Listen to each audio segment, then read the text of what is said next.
The first Swiss bank has caved in and handed over confidential client information to Washington.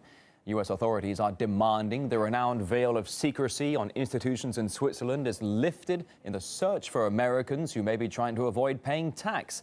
Now, any bank who refuses to exchange information could face prosecution.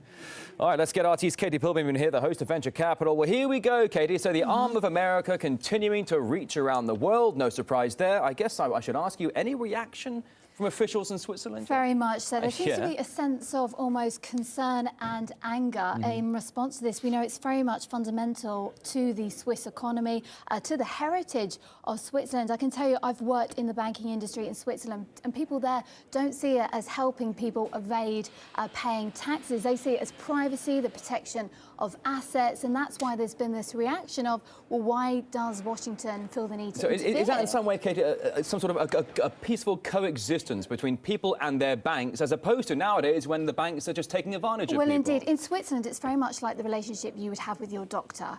The confidentiality, and that's what they hold paramount to who they are. And it's not just about the privacy as well. We know that they have highly skilled bankers, as well as the Swiss franc being such a strong safe haven. So there's lots of reasons to bank in Switzerland. Well, there are lots of reasons. Any impact are we expecting here on the Swiss economy? Well, absolutely. I actually spoke to Hans Kaufmann on my show a few weeks ago, and he was saying that immediately there could be 2 billion ejected from the economy, 200,000 foreigners leaving their bank accounts in Switzerland. That is no small thing, Katie. Yeah, and as you were saying with the fines, what would happen is 50% of their assets would get fined. If you're a billionaire and you've got a bank account in Switzerland, you're talking about a lot of money, aren't you? You certainly are, you certainly are. I mean, I must ask you though, Katie, I mean, look, this is all pretty heavy stuff, I should say, but what gives Washington the right to go after citizens banking in Switzerland? Because, I mean, that is pretty far outside of their borderlines. Yeah, well, you're not the only person questioning that, because that's what the Swiss politicians are all asking each other, and there's been real tension over the last week to come to this decision.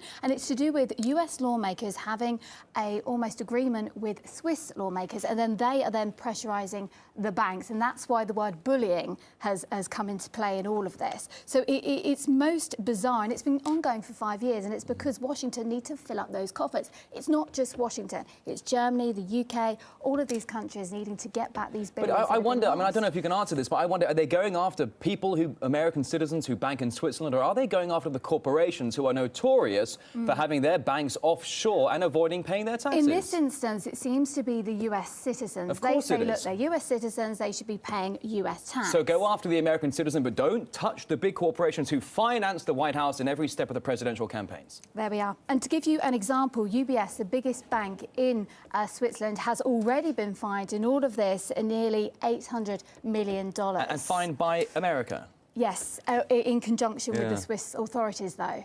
So I know, as far as they're concerned, there's no hiding if you owe tax. My God, it just gets better and better. The host of Venture Capital, Katie Pilbeam, thanks for putting a bit of sunshine in my day.